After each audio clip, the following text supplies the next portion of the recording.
요한복음 1장 35절에서 51절.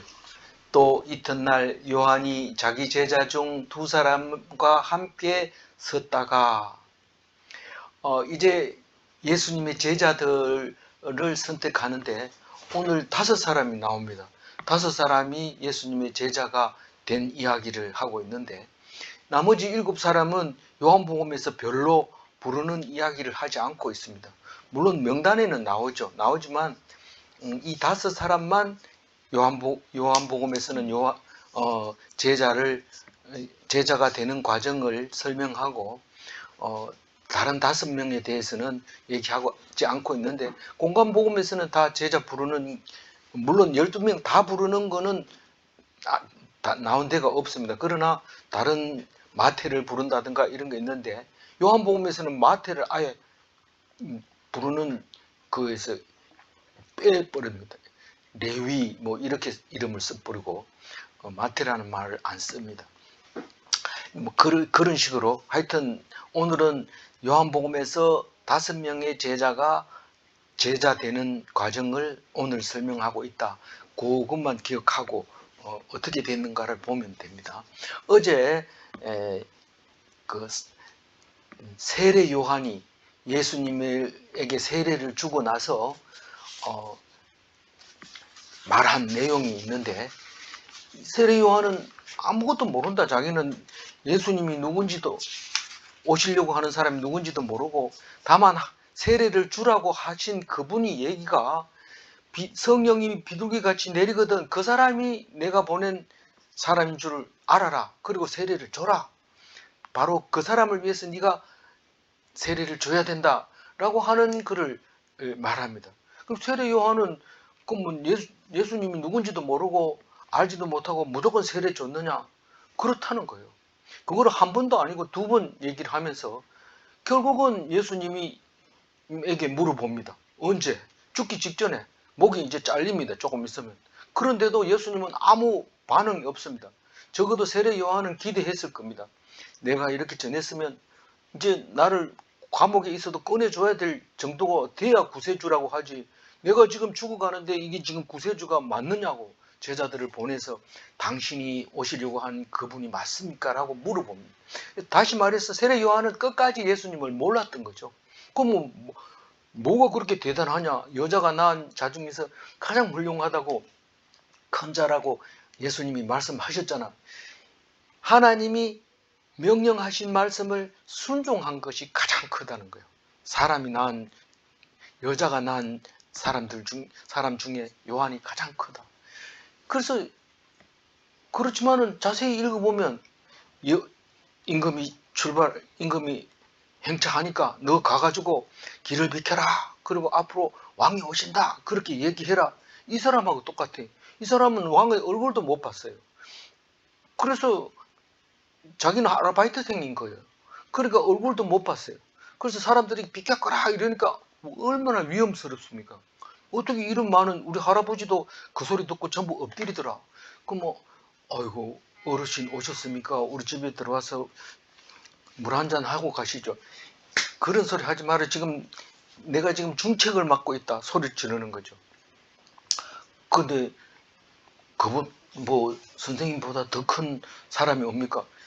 더 큰 사람이 오는데 나는 그분이 누군지도 모르고 그 사람 종 되는 것도 부족하다. 난 지금 아르바이트 하고 있다. 이런 느낌으로 난 모르겠다고 얘기를 합니다. 모르지만 하나님이 세례를 주로 해서 세례 줬다. 왜냐하면 성령이 비둘기같이 내리는 거 봤다. 예. 그러면서 그 세례를 준 그분이 하나님의 아들이다. 그게 성령 세례를 줄 사람이다. 이는 물 세례만 줘라. 그 얘기를 하는 것을 어제 얘기를 했습니다. 비둘기 같이 내리는 것을 요한밖에 못 봤다고 얘기를 하는데 이게 조용하게 내리는 건데 알 수 없죠. 요한은 엄청난 것을 본 거죠. 그래서 성령 세례를 주는 분은 다른 사람 주면 안 되냐? 오직 예수님을 줍니다. 그 사람 성령 세례 받았다 하던데 예수님이 준 겁니다. 세례 요한은 죽기까지 모르는 걸로 요한은 표현을 하고 있습니다. 이 표현하고 있는 요한 이름은 뭡니까? 사도 요한이죠. 사도 요한. 요한복음을 쓴 사도 요한. 그래서 그 비둘기같이 내리는 성령을 보고 하나님의 아들이라고 증언을 한 겁니다. 이 사람이 하나님 아들 맞다. 뭐 이렇게 얘기를 한 거죠. 오늘 이제 그 제자를 두 명을 예수님의 제자를 선발이 아니고 자진해서 가게 됩니다. 그러나 세례 요한의 제자였던 거죠. 두 사람이. 그 이튿날 이 말은 그 세례를 주고 그 이튿날 이렇게 표현하지만 실제로 공간복음을 이렇게 공간복음이라 하면 마태복음, 마가복음, 누가복음을 공간복음이라고 해요. 같은 관점에서 봤다는 거죠. 같은 관점에서 봤는데 왜 다 틀립니까? 이러지만 같은 관점이라고 해서 차원이 완전히 다른 거죠. 세상 사람들의 관점과 하나님의 관점이 또 다른 거예요. 세상 사람의 관점이 서로 다르지만 하나님이 봤을 때는 세 사람이 똑같이 봤다는 거예요. 마태, 마가, 누가 똑같이 공통적으로 본 이야기가 그 세 복음서고 요한은 요한복음입니다. 다시 말해서 하나님 앞에서 본 거기 때문에 그 어떤 성경보다도 정확하게 직설적으로 막바로 은유하지 않고 있는 사실대로 얘기한 것입니다. 그래서 처음 믿는 사람도 요한복음부터 읽어라 그 얘기를 합니다. 그럼 오래된 사람은 그건 벌써 요한복음을 여러 번 읽었다는 거예요. 한번 다른 성경을 몇 번 읽었다는 얘기는 요한복음을 여러 번 읽었다는 뜻입니다. 그래서 66권이 다 요한복음에서 소화가 돼야 돼요. 안 그러면 그렇게 될 수밖에 없어요. 그럼 요한복음을 읽으면 66권이 해석이 되고 66권을 읽으면 요한복음이 해석이 되고 그런 거를 말하고 있습니다. 그래서 오늘 그 이튿날 이 말은 실제로 일정대로가 아니라 세례를 어디서 줍니까? 베다니. 강 건너 베다니에서 지금 요르단 땅에서 그 요르단이 대단한 나라입니다. 무슬림 국가 중에서 가장 여행하기 좋은 나라가 그 요르단이라고 해요. 그래서 그리고 문맹률이 95%예요. 문맹률이. 글을 못 읽는 사람이 95%예요. 그런데 굉장히 이 경제 수준이 높아지고 인구는 1,500만 명 정도 되는데 땅은 엄청 넓죠. 우리는 지금 5천만 명이라고 그러죠. 그런데 하여튼 그런 나라에 여행 가기가 좋은 나라다. 그래서 예수님 세례 주던 곳에는 사람들이 들끓어요. 그 가서 전부 세례 받고 막 흉내 내고 그러는데 그 요르단에서 세례를 받고 그 이튿날 요한이 자기 제자 중 두 사람과 함께 섰다가 요한이 누굽니까? 세례 요한이. 세례 요한이 자기 제자 중 두 사람과 함께 섰는데 그 한 사람 이름이 뭡니까? 요한. 이 요한복음을 쓴 요한이란 말이에요. 그래서 자기 이름을 얘기하지 않습니다. 안 해도 우리는 압니다. 네가 네 얘기를 안 해도 우리는 안다. 이게 누군지. 요한과 누구요? 안드레. 36절 읽어봅니다. 예수께서 거니심을 보고 말하되 보라 하나님의 어린 양이로다. 뭐 어떻게 거닐었을까요? 어떻게 거닐었는지 뭐 우리가 영화를 찍어보면 어떻게 합니까? 예수님이 혼자서 이렇게 가서 외따로 서가지고 있습니다. 기도하고 있는 거죠. 인간들의 생각이 너무도 불쌍하다. 그러면서 이렇게 어떻게 사역을 해야 될까 하고 이렇게 혼자서 이렇게 거니는 모습이 영화에 찍으면 그게 나옵니다.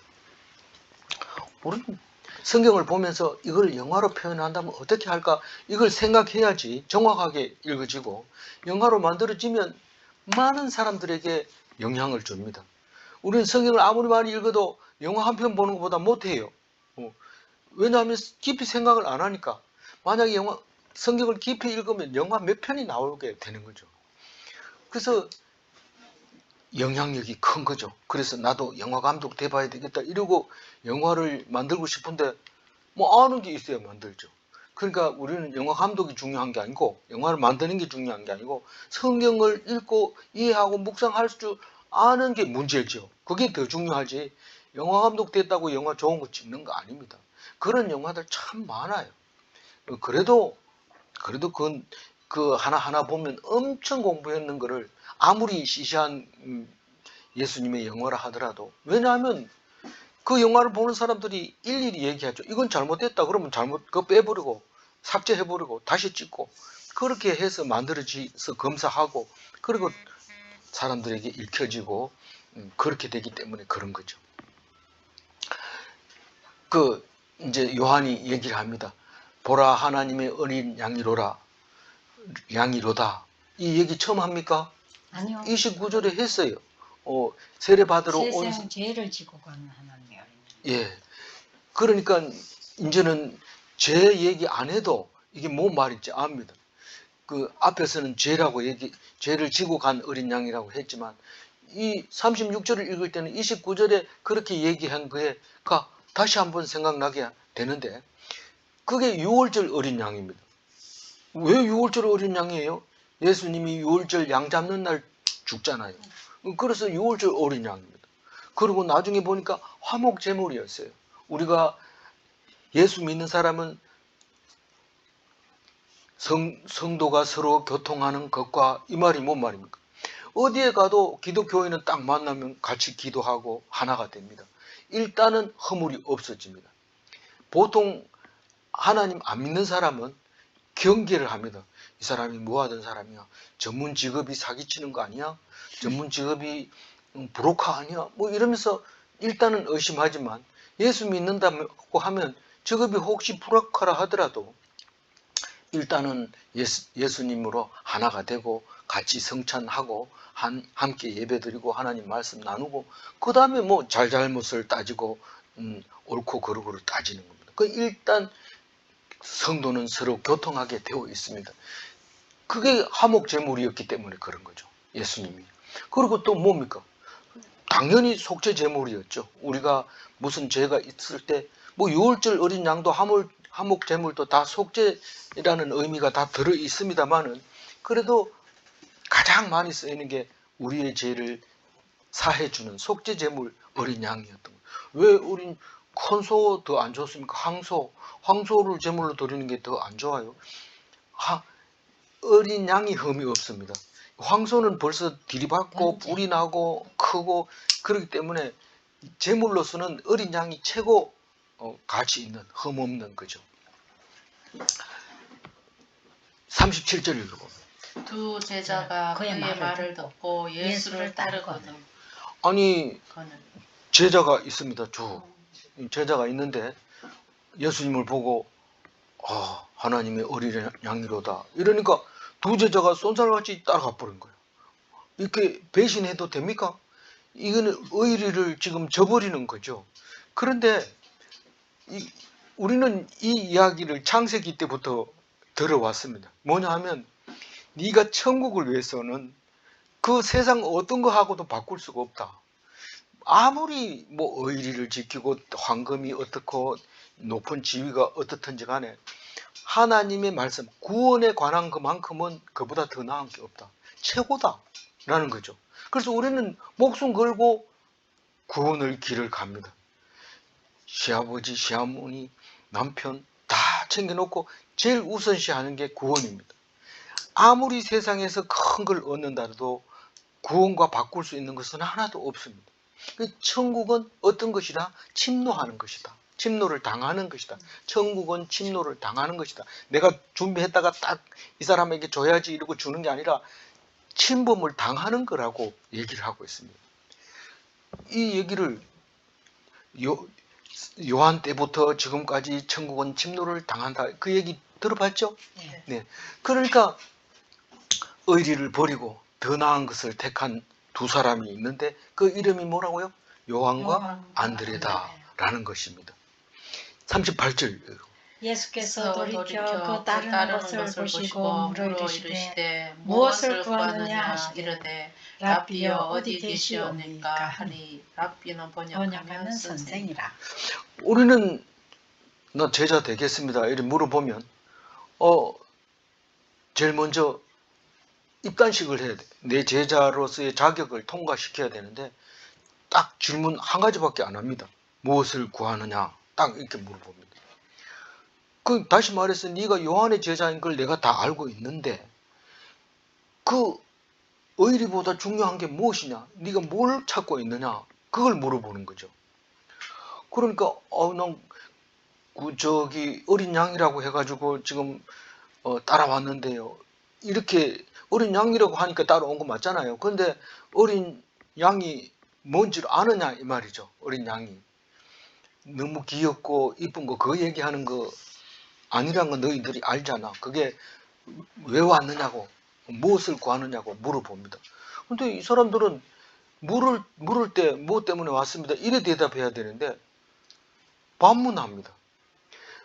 이 러시아 간첩이라 안 하고 그건 스파이 뭐 그렇게 얘기하죠. 그 사람들이 제일 처음 훈련 받을 때 너희들이 잡혀서 문초를 당할 때 반드시 질문은 질문으로 대답해라. 이게 나옵니다. 간첩 교육 받았습니까? 어떻게 압니까? 영화 보면 다 나옵니다. 그래서 질문해야 되는데 이 제자들이 단수가 높은 거예요. 라삐어 이렇게 하는데 라삐어 하고 부른다는 것은 선생님 나는 제자가 데리고 왔습니다 이런 뜻입니다. 라삐어 어디 계시오니까 이 말은 난 더 나은 선생을 찾아왔습니다 이런 뜻입니다. 이 두 제자가 요한보다 더 나은 제자가 어디 있느냐. 요한이 선생님 보고 어린 양이라고 했을 때 그 뉘앙스나 그 마음이나 말하는 거 보니까 자기보다 낫다고 얘기하는 거 여태까지 그렇게 얘기한 건 못 들어봤습니다. 처음 들어봤는데 우리는 그게 더 좋다고 생각하기 때문에 따라왔습니다. 너 사람들한테 욕먹는데 어디 계시는지 보여달라고. 어디 계시는지. 요한은 어디 계셨어요? 세례 요한은 어디 계셨어요? 광야에서 낙타털을 옷을 입고 석청과 메뚜기를 먹고 소리만 깨락깨락 소리 지르고 그런 제자였던 사람들이 예수님을 딱 보고 뭔가 보였던 거죠. 제자들이 많이 있었을 겁니다. 그 중에 두 사람만 이런 감각을 가지고 예수님을 따라온 거예요. 39절 읽어봅니다. 예수께서 이르시되 와서 보라. 그러므로 그들이 가서 계신 데를 보고 그날 함께 거하니 때가 10시쯤 되었더라. 그래서 전도할 때 예수님은 오라고 부를 때 와서 보라. 그리고 나를 따르라. 뭐 이 두 가지밖에 안 해요. 뭐 그거 더 이상 설명을 할 필요가 없어요. 우리 교회 오면 선물 준대. 그날 총동원 주일인데 와볼래? 뭐 이런 얘기 안 합니다. 그냥 와서 보라. 오면 제자가 되는 거고 안 오면 제자가 안 됩니다. 예수님이 3년 동안 제자들 모은 게 12명밖에 안 돼요. 근데 하나님이 맡긴 사람이 12명이라는 거죠. 나에게 맡긴 양을 하나도 잃지 않는 목자죠. 그게 예수님이죠. 그러니까 우리가 애써서 그런 게 아니라 하나님이 맡기면 잘 길러야 되지만 강제로 끌고 오지 마라. 그 얘기하는 것 같이 들려요. 우리 이 소리를 들으면 와서 보라. 그 사람들이 가서 봅니다. 계신 데를 보니까 어땠을까요? 잠자리도 오고 그냥 광야에 살고 있는 거예요. 이 세례 요한이나 똑같아요. 그보다 나을 게 없어요. 그냥 누가 주면 먹고 없으면 굶고 그런 자리였던 거죠. 근데 때가 10시라고 그랬죠. 네. 때가 10시면 그 6시간을 더 하면 되니까 아침이 12시. 아침이 1시고 밤에 잠잘 때가 12시 12시거든요. 해가 뜨면 1시, 해가 지면 12시 이렇단 말이에요. 그러니까 거기다 이 6을 더하면 나와요. 6을 더하면 우리가 쓰는 시간이 나와요. 그래서 6시간 6을 더하면 16시니까 오후 4시 저녁 때가 다 된 거예요. 이제는 뭐 잘 때도 없네. 나는 세례 요한한테 돌아갈래요. 이러고 갈 시간이 넘은 거예요. 이제는 돌이킬 수 없는 그 시간이 온 거예요. 그러니까 예수님 잠은 자고 안 자면 죽고 우리는 어차피 선생님 랍비로 모셨으니까 우리는 그렇게 꼼짝 못하게 제자가 됐다. 그 말이 39절 말씀입니다. 그게 집이 있는지 없는지 요한복음을 봐서 알 수 있나요? 누가복음, 마태복음에는 뭐라고 얘기할까요?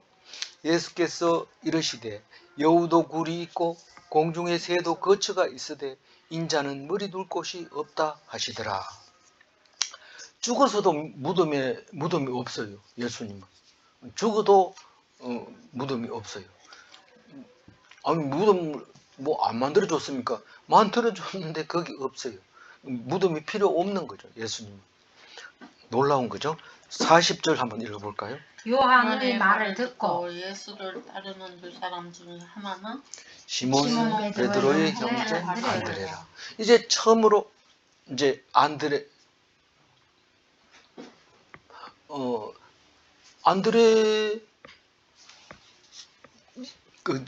안드레 얘기는 지금 그 안드레하고 베드로 얘기는 지금까지 했잖아요. 둘이서 제자 됐잖아요. 그러니까 요한과 안드레는 이미 제자가 됐어요. 그죠? 예. 예. 이제 베드로가 세 번째로 제자가 되는 이야기를 하고 있어요. 41절. 누가 40절에 안드레라는 사람이 시몬 베드로의 형제라고 했는데 동생이죠. 동생이 있었다. 그 사람이 전도했다는 뜻입니다. 41절. 그가 먼저 자기의 형제 시몬을 찾아 말하되 우리가 메시아를 만났다 하고 메시아는 번역하면 그리스도라. 그러니까 베드로가 제자가 되잖아요. 네. 베드로는 메시아라고 하니까 제자가 된 겁니다. 사실은 지나가다가 하나님 여기 있다 이런다고 그거 따를 사람이 누가 있어요. 근데 동생이 부지런히 세례 요한 따라다니면서 제자 하더니 이제 뭐 만났다고 하니까 가보자. 사실 영화에 보면요, 이 베드로는 굉장히 좀 가볍고 또 굉장히 그 아주 심취하고 성질도 다혈질이고 또 그렇게 좀 빨리빨리 변하는 사람이에요. 그러니까 메시아라고 하는데 메시아에 대해서는 정확하지 않지만 나중에 그 베드로는 하나님의 아들입니다라고 메시아입니다라고 신앙 고백을 하게 됩니다. 그래서 메시아를 만났다고 하니까 바로 따라옵니다.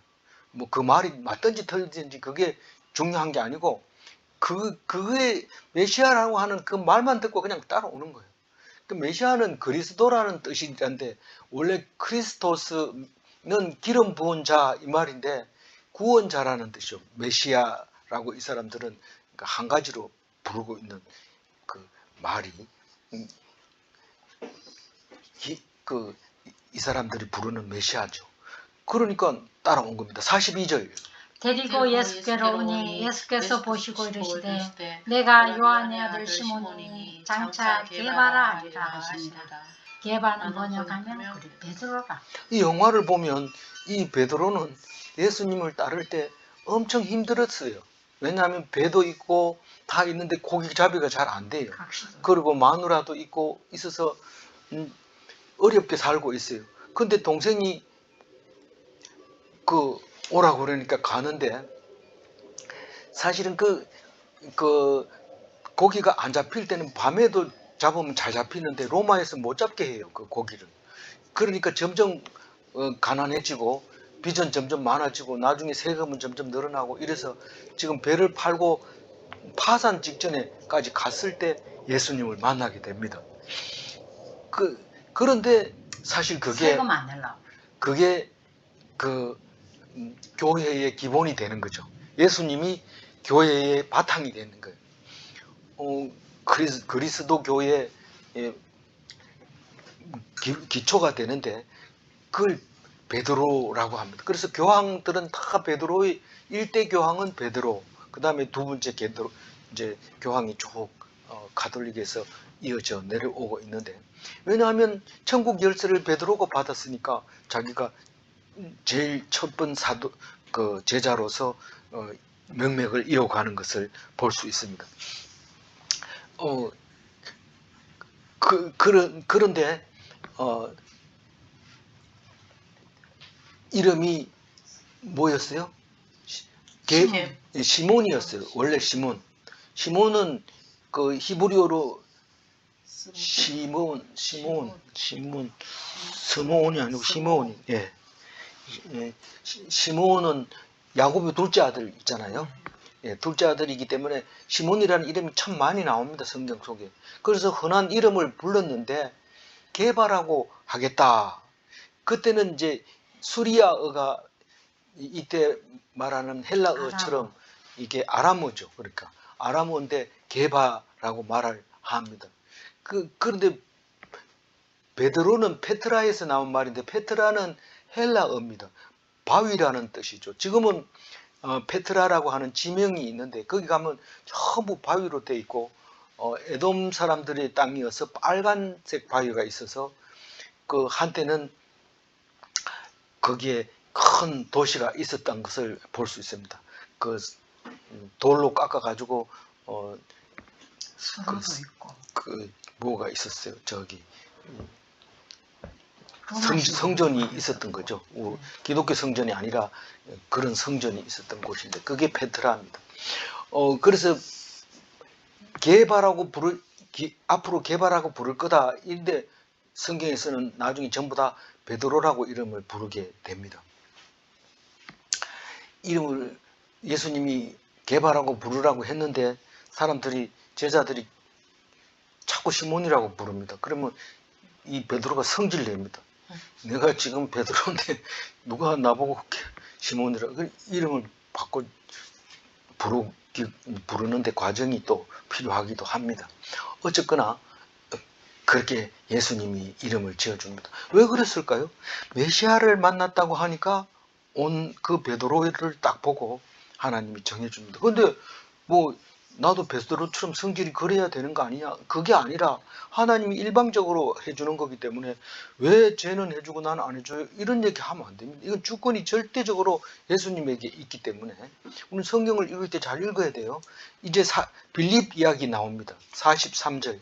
이튿날 예수께서 갈릴리로 나가려 하시다가 빌립을 만나 이르시되 나를 따르라 하시니.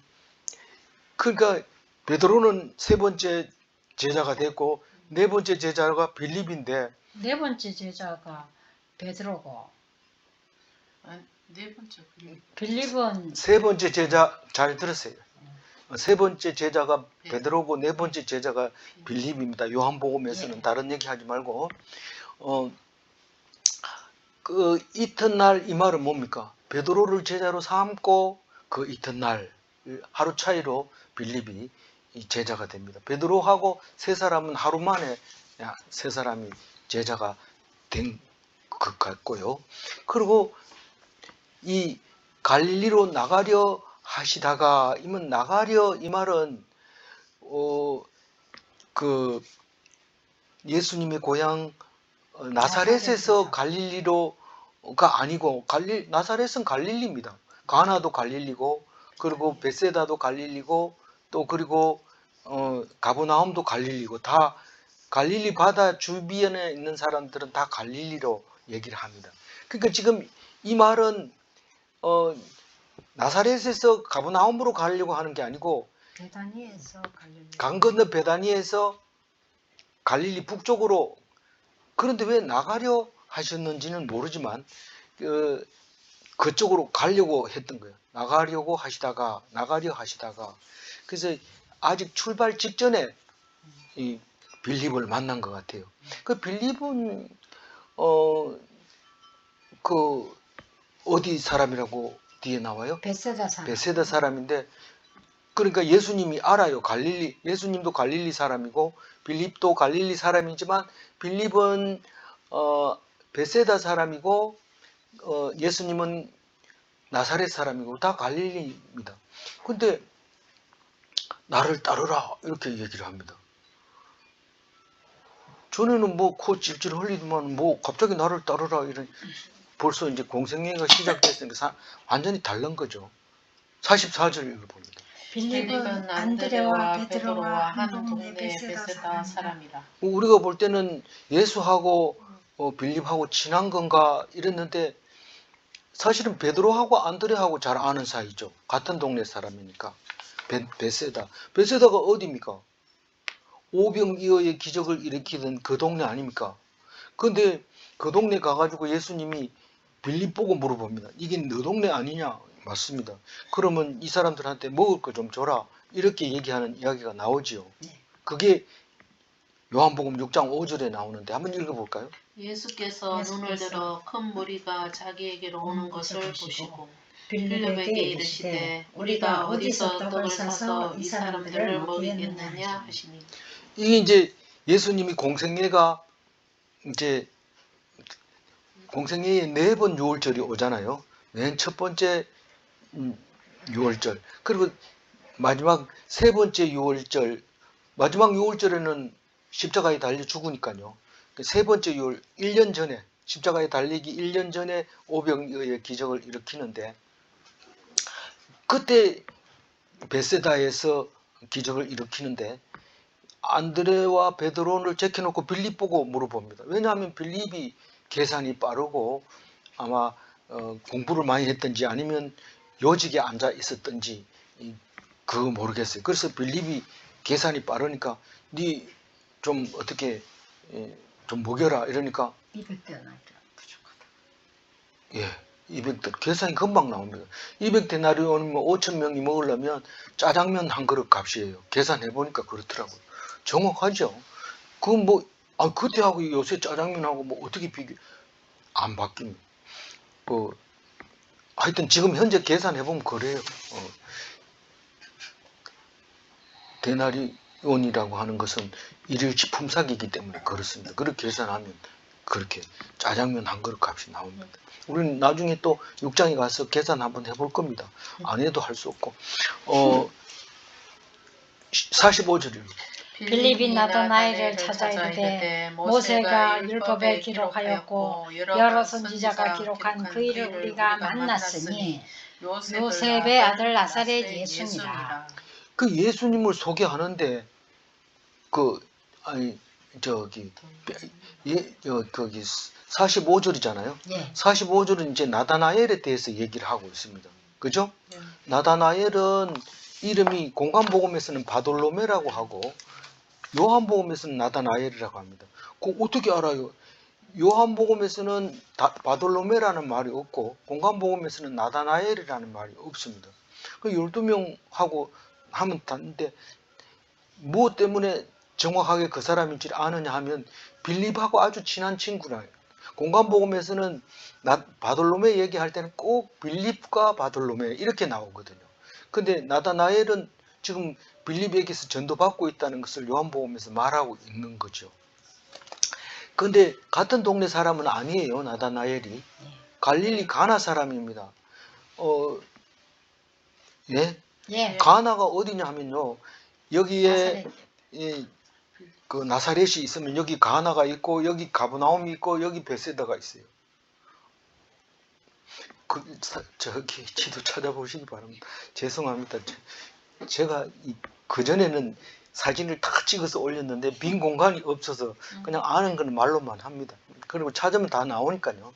그리고 성경처럼 말이 중요하지 그림이 중요한 게 아니고 그렇다는 것을 제가 경험하면서 제가 이렇게 합니다. 전에는 이 스크린에 비춰가면서 막 이렇게 열띠게 했는데 아무 효과가 없더라고요. 그래서 어쨌든 이렇게 합니다. 그래서 나다나엘은 누가 전도한 사람이라고요? 빌립이 전도했는데 뭐라고 전도를 했어요? 모세가 율법에 기록하였고 여러 선지자가 기록한 메시아를 우리가 만났으니 요셉의 아들 나사렛 예수입니다. 그러니까 모세의 율법에 뭐라고 기록했냐면 모세와 같은 한 사람이 날 거다라고 기록을 한 그 사람. 선지자의 기록을 뭐라고 했냐면 이사야의 메시아가 올 거다 하는 기록했는 그 사람. 요셉의 아들, 목수의 아들, 마리아의 아들, 그 사람이고 나사렛 예수, 갈릴리 사람이다. 그렇게 얘기를 하고 있습니다. 나사렛 이러면 갈릴리 사람. 갈릴리는 어떤 사람이에요? 바닷가 사람, 고기 잡는 사람이요. 고기 잡는 사람은 바닷가에 항구에 있으면 등급이 올라가요. 멀리 떨어져 있으면 올라가요.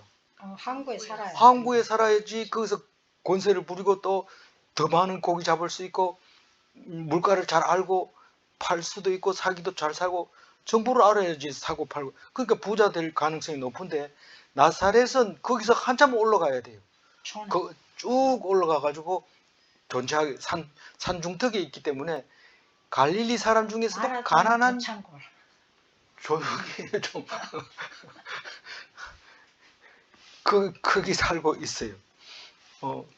그러니까 이제 배경을 알겠죠. 예. 나다나엘에게 빌립이 그렇게 전도를 한 거예요. 요셉의 아들 나사렛 예수가 그 메시아다. 메시아라는 말은 안 했지만 똑같은 말을 안 하죠. 그러니까 모세가 율법에 기록한. 그렇게 얘기를 하니까 나다나엘이 어떻게 반응했을까요? 46절이에요. 나다나엘이 이르되 나사렛에서 무슨 선한 것이 날 수 있느냐? 빌립이 와서 보라. 이 바리새인들도 그렇고 유대인들도 그렇고 사두개인들도 그렇고 다 그 갈릴리에서는 뭐 선한 것이 날 수 없다고 생각해요. 근데 자기가 지금 갈릴리 사람이잖아요. 예. 그 중에서 가나 사람인데 가나 사람은 나사렛에서 가브나움으로 가려면 가나를 지나서 가요. 그러니까 자기 입장에서는 더 촌이잖아요. 예. 더 깡촌에서 나 같은 사람들도 그런데 그보다 더 깡촌에서 뭐가 나겠느냐, 선한 것이 나겠느냐, 날 수 없다는 거예요. 그렇게 얘기를 하는데 그 빌립이 뭐라고 그래요? 말이 딸려가지고 와서 보라. 말이 딸려서 그런 게 아니고 예수님한테 배웠죠. 전도할 때는 딴소리하지 말고 와서 보라고 그래요. 이렇게 얘기했을 때 와서 봐라. 근데 베드로한테 전도할 때는 자세히 설명했잖아요. 누가? 동생인 안드레가. 안드레가. 근데 안드레가 빌립한테도 자세히 설명했잖아요. 그죠? 예. 근데 빌립이 전도할 때는 그냥 와서 보라고 얘기하는 거죠. 설명하니까 안 맥혔지. 설명했는데 안 맥혔어요. 그러니까 와서 보라. 설명했는데 안 맥히니까. 이 무슨 선한 것이 날 수 있는가 이 말 속에 뭐가 들어있을까요? 베들레헴에서 뭐가 났다면 내가 조금 믿어주겠는데 음. 나사렛에서 무슨 말도 안 되는 소리 하고 있네. 그러니까 신앙의 틀을 가지고 있는 종교인의 생각으로 볼 때는 그것은 뭐 날 게 없는 거죠. 예루살렘에서나 날 법한데 거기서 나올 리가 없다. 그렇게 말하는데 예수님은 그 말을 굉장히 높이 치고 있어요. 47절 읽어볼까요? 예수께서 나다나엘이 자기에게 오는 것을 보시고 그를 가르쳐 이르시되 보라 이는 참으로 이스라엘 사람이라 그 속에 간사한 것이 없도다. 우선 간사함이 없다는 것은 뭘 보고 알 수 있어요? 나다나엘이 간사한 게 없다. 바돌로메가. 나사렛에서 무슨 선한 것이 날 수 있겠느냐. 만약에 그렇다 하더라도 그렇게 얘기하기가 좀 곤란하잖아요. 물론 친한 친구니까 그래 말할 수 있지만 자기가 지금 구세주를 만났다고 그러는데 뭐 그런 게 거기서 그게 나겠느냐라고 얘기를 할 때 예수님이 그걸 들었잖아요. 예. 예, 듣고 말하잖아요. 그러면서 간사한 게 없다고 얘기를 합니다. 네. 왜 참으로 이스라엘 사람이라고 얘기했을까요? 이스라엘 사람으로서 간사한 게 없다는 거죠. 뭐 다른 사람들은 뭐 몰라서 하는 걸 수 있지만 이스라엘 사람으로서 이스라엘 사람인지 어떻게 알아요? 물론 뭐 갈릴리 사니까 이스라엘 땅에 사니까 그렇게 말할 수 있지만 그 무엇보다도 뒤에 나오는 무화과 나무 아래에 있어서 뭐를 했을까요? 이 사람은 무화과 나무 아래에서 기도를 했을 거라고 다들 생각하고 있습니다. 왜 무화과 나무 아래에서 기도를 했을까요? 무화과 나무는 이스라엘을 상징하는 나무입니다. 무화과 나무가 성경에 참 많이 나오지만 이스라엘 사람들을 비유할 때 항상 무화과 나무를 비유를 듭니다. 무화과 나무는 진짜 열매가 달리기 전에 빠개라는 열매가 달려 있어야 되고, 아무리 무성해도 빠개는 달려 있어야지, 만약에 그것도 안 달려 있으면 저주해서 그냥 말르게 해버리는 예수님이 이야기가 있는데, 이 사람들은 그래서 그런지 몰라도 무화과나무 아래에서 기도를 했던 것 같아요. 그런데 보통 바리새인들은 어디서 기도해요? 사람들. 예, 거리에서, 네. 광장에서 얼굴을 검정을 칠해서 불쌍한 느낌을 해가지고 기도를 큰 소리로 합니다. 근데 이 사람은 무화과나무 아래에서 잘 안 보이는데, 잎사귀 때문에 잘 보이지도 않는데 거기서 혼자서 조용하게 기도를 했다는 겁니다. 그런데 만약에 친구 빌립이 와가지고 메시아가 왔다 이렇게 얘기한다고 해가지고 정신을 차릴 사람이 아니란 말이에요. 근데 기도를 어떻게 했을까요? 우리에게도 왕을 주세요. 우리에게 구세주를 주세요. 메시아로 보내시려고 한 것을 보내주세요. 이런 기도를 했을 거란 말이에요. 그러니까 간사한 게 없다는 거예요. 여기서 나다나엘에게서 바리새인과 같은 성질을 못 찾아봤다는 거예요. 바리새인은 누가 메시아가 나타났다 이러면 누구야? 검증받아 봐야 돼. 불러가지고 우리가 조사를 해서 물어보고 진짜인지 물어볼 거야. 그 메시아는 그걸 다 알기 때문에 그렇게 인정받는 사람이 아닙니다. 사람에게 인정받는 게 메시아가 아닙니다. 그 사람들이 불러가지고 그래도 검증 받아보세요. 받아보는 게 안 좋겠어요. 그 사람들이 다 인정하면 더 좋지. 왜 그냥 가만히 있습니까? 누가 그런 얘기를 해요? 동생들이 그런 얘기를 해요. 언제? 마지막 예루살렘으로 올라갈 때 안 올라간다 그러니까 막 동생들이 그래도 그런 큰 일을 하려면 예루살렘에서 해야지 이러니까 난 안 올라간다. 올라가라 해놓고 한참 뒤에 올라갑니다. 같이 가는 거는 때가 아니고 뒤에 가는 거는 때가 돼서 이제 6월절 어린 양으로 돌아가시는 거죠. 그러니까 성경을 읽을 때 그냥 그대로 읽는 게 아니고 뉘앙스를 읽어야 되는 거죠. 그래서 이스라엘 사람인데, 참으로 이스라엘 사람인데 그 속에 간사한 것이 없다. 그렇게 얘기를 합니다. 48절. 나다나엘이 이르되 어떻게 나를 아시나이까? 예수께서 대답하여 이르시되 빌립이 너를 부르기 전에 내가 무화과나무 아래에 있을 때 보았노라. 그 무화과나무 아래에 있을 때 자기가 뭐 했는지 알잖아요. 예수님도 알고 자기도 알고 딴 사람은 몰라요. 그 두 사람만 통하는 딱 맞아떨어지는 게 있었던 거죠. 무화과나무 아래 이 말은. 그래서 내 기도하는 거 들었나? 그런 게. 보았노라 이 말은 이도라는 말인데 어디 말이에요? 헬라 말이에요. 이거는 신약은 헬라어로 쓰여졌기 때문에 헬라어, 구약은 히브리어로 쓰기 때문에 그냥 그 원어를 쓰게 되면 구약은 히브리어, 신약은 헬라어. 헬라어가 그리스어죠. 그래서 에이도라는 말인데 알다, 이해하다, 인지하다 이런 뜻입니다. 그러니까 보았다는 게 눈으로 시각적으로 본 게 아니라 네가 이스라엘 백성이고 간사함이 없다는 것을 내가 봤다, 알았다 그 얘기를 하고 있습니다. 그러니까 나다나엘이 깜짝 놀라서 얘기하죠. 49절. 나다나엘이 대답하되 라삐여 당신은 하나님의 아들이시요 당신은 이스라엘의 임금이로소이다. 자기 마음을 알아주는 거고 이런 사람은 처음 봤고, 그러니까 그 세례 요한이 증언했던 하나님의 아들, 세례 요한이 처음으로 증언했고 처음으로 입으로 고백한 것이 나다나엘입니다. 나다나엘이 보통 사람이 아닙니다. 처음으로 하나님의 아들이라고 공관복음에는 어쨌든 간에 요한복음에는 그렇게 말하고 있습니다. 처음으로 자기 입으로 고백한 사람입니다. 아니 세례 요한이 했다니까 그거는 그냥 그 하나님이 너희 입으로 말하라고 그래가지고 말을 한 거지. 본인이 내가 믿는다는 게 아니고 이 사람이 제일 처음 믿고 있는 거죠. 입으로 시인한 거죠. 신앙 고백을 한 거죠. 그래서 이런 사람은 어떻게 이런 말을 할 수 있어요? 나도 그렇게 했으면 좋겠다 이런 생각이 듭니까? 우리는 억울함을 당하고 힘들고 보내주시겠다고 하시는 분을 빨리 보내주세요. 더 기도하는 사람은 이걸 알아봅니다. 그런데 뭐 그냥 돈, 돈 벌고 뭐 또 높은 집 위에 올라가고 이런 사람은 왔는데 모르는 거예요. 기도한 사람은 기도 응답이다.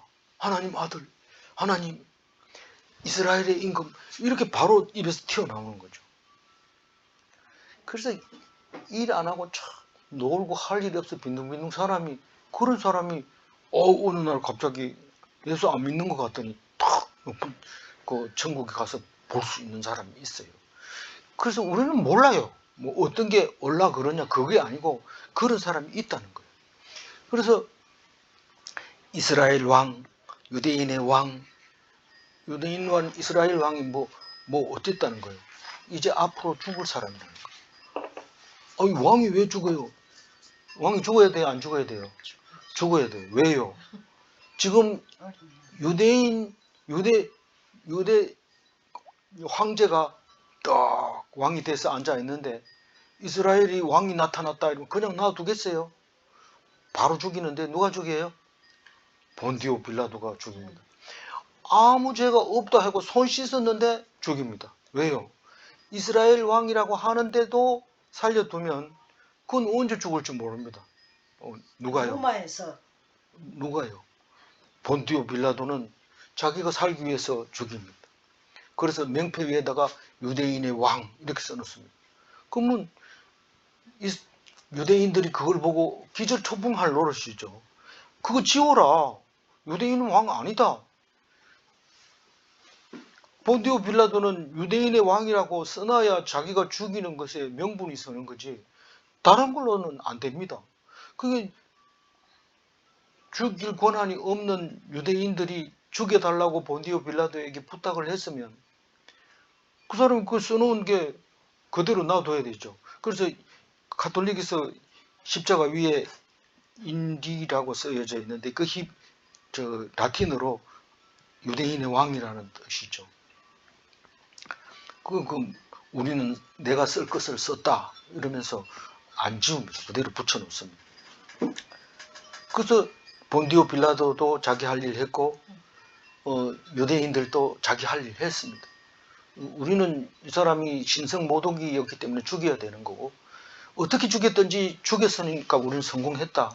그건 실수지만은 어쨌든 그게 잘못된 거지만 그렇게 죽은 겁니다. 그래서 이스라엘의 임금이로소이다 이러면 이제 죽을 사람이구나 하는 걸 알아야 됩니다. 그러나 죽는 겁니까? 안 죽잖아요. 왜 안 죽어요? 하나님의 아들이기 때문에. 하나님의 아들은 하나님이 안 죽기 때문에 아들이 죽을 수가 없어요. 믿습니까? 그런데 우리는 하나님을 아버지라고 부르면서 너 죽여버릴 거야 이러면 벌벌 떠는데 아버지라고 부른 사람은 벌벌 떨 필요가 없어요. 안 죽기 때문에. 만약에 네가 나를 죽인다면 그건 하나님이 죽이는 거야. 속으로 그렇게 얘기하죠. 겉으로 얘기하면 바로 죽여버리니까 기회가 없잖아요. 그러니까 끝까지 참고 하나님 주여 아버지 내가 오늘 여기서 죽어야 됩니까? 이렇게 물어봐야 되는데 예수님이 십자가에 달려서 아버지 이 잔을 지나가게 해달라고 그러고 어찌하여 나를 버리십니까? 이런 것처럼 그대로 하고 싶은 얘기 다 해요. 그렇게 하고 그래도 하나님이 죽이면 죽어야 되죠. 그게 이스라엘의 임금이고 하나님의 아들입니다. 그 죄 없이 죽으면 어떻게 한다고요? 죽은 자 가운데서 다시 살려줍니다. 그게 믿는 게 믿음입니다.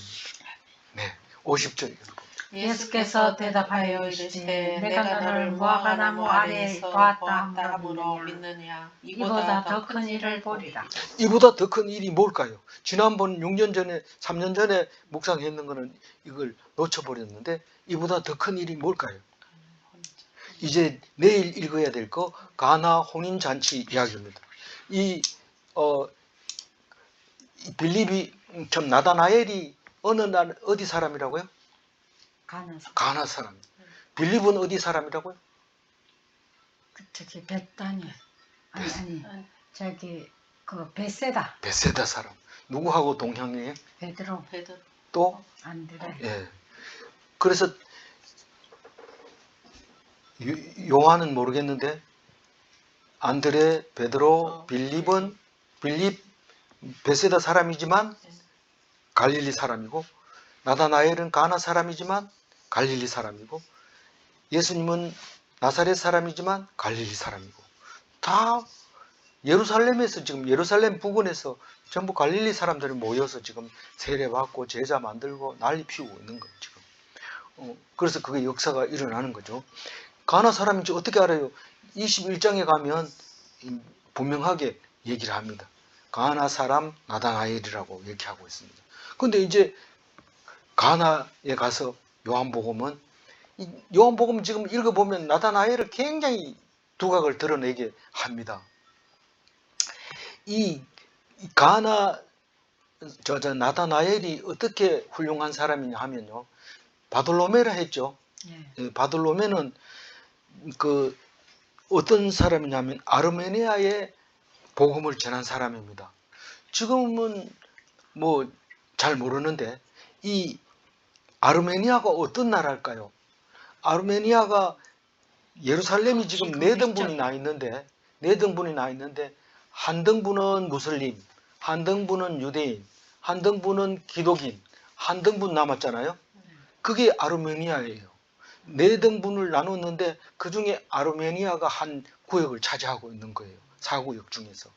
그럼 아르메니아가 도대체 어떻게 해서 예루살렘까지 그렇게 차지하고 있느냐? 아르메니아는 지도를 보면은 아라랏 산을 포함하고 있어요. 그런데 지금 빼앗겨가지고 터키 쪽에 가 있는 거지만 사실 그 땅에는 옛날에 지경이 없을 때는 아르메니아 땅이었는데 이 사람들은 거기에다가 교회를 짓고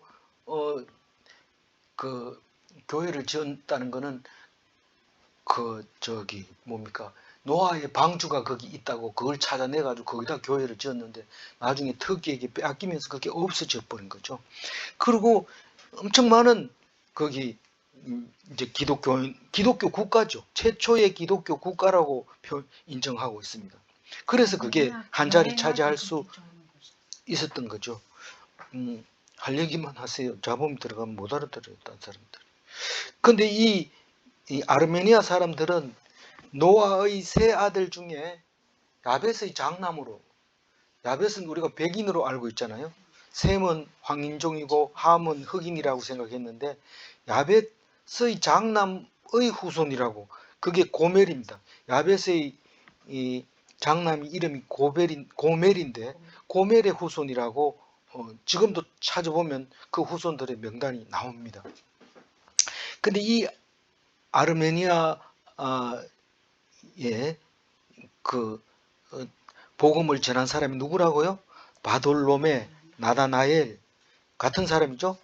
그리고 다데오, 유다라고 이름 부르는 다데오, 이 두 사람이 거기에다가 교회를 세우기 시작해서 최초의 기독교 국가가 됐다는 거예요. 유다는 이름이 많습니다. 예수님이 동생 유다스를 쓴 동생도 있지만 가룟 유다도 있고,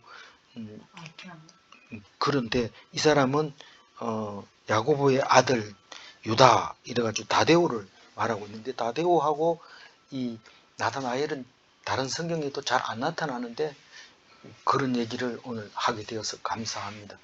어쨌든 나다나엘은 요한복음에서 5번째 제자로 두각을 드러내고 긴 이야기를 쓰고 있는 것을 볼 수 있습니다. 이보다 더 큰 일을 보리라, 이 말은 네가 지금 기도하는 것을 내가 알아봤다고 네가 지금 나를 믿고 있느냐? 더 큰 일을 볼 거다. 그렇게 하고 마지막 51절 읽어봅니다.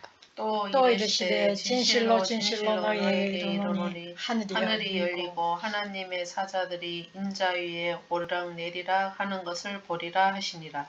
이거는 하나님의 아들이라는 것을 에둘러서 지금 설명하고 있는 건데, 하나님의 사자들이 인자 위에 오르락내리락 하는 것은 제일 먼저 야곱이 돌베개를 베고 천사들의 꿈을 꿀 때 사다리를 타고 올라갔다 내려갔다 하는 얘기를 생각하게 되잖아요.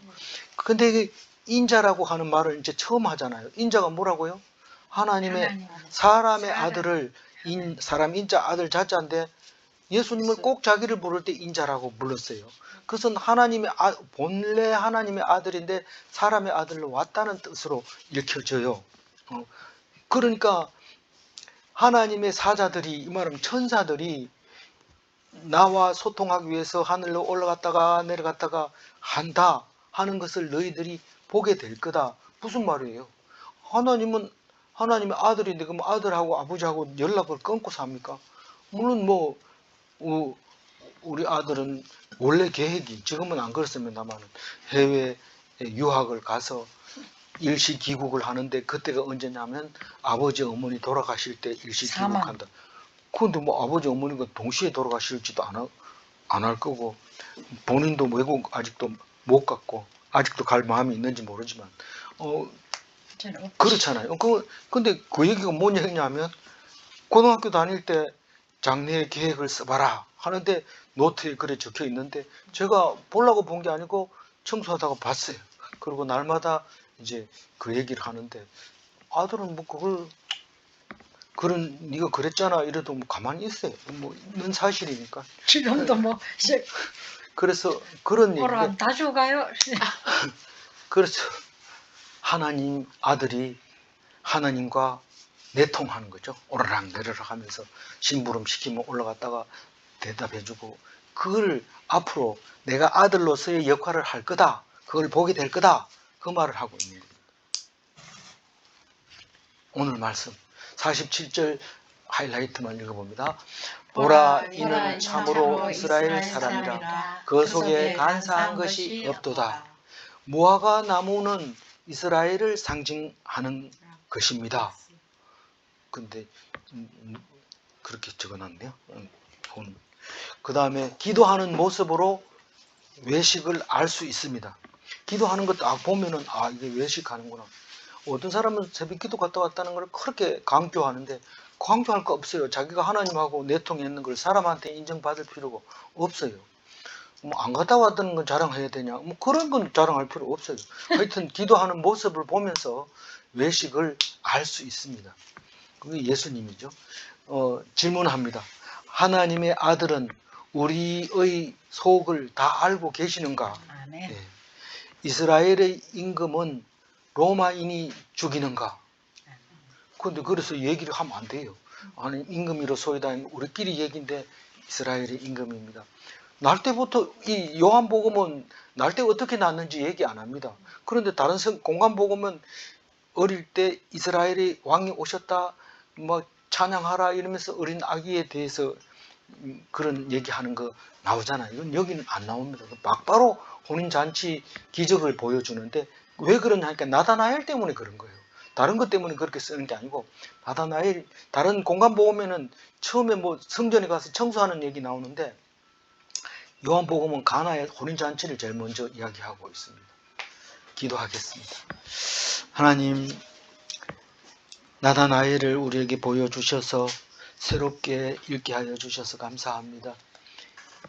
이제 그 가나 사람 나다나엘이 하나님을 영접함으로써 우리는 그 이야기를 듣고 하나님의 아들임을 진심으로 믿게 되었습니다.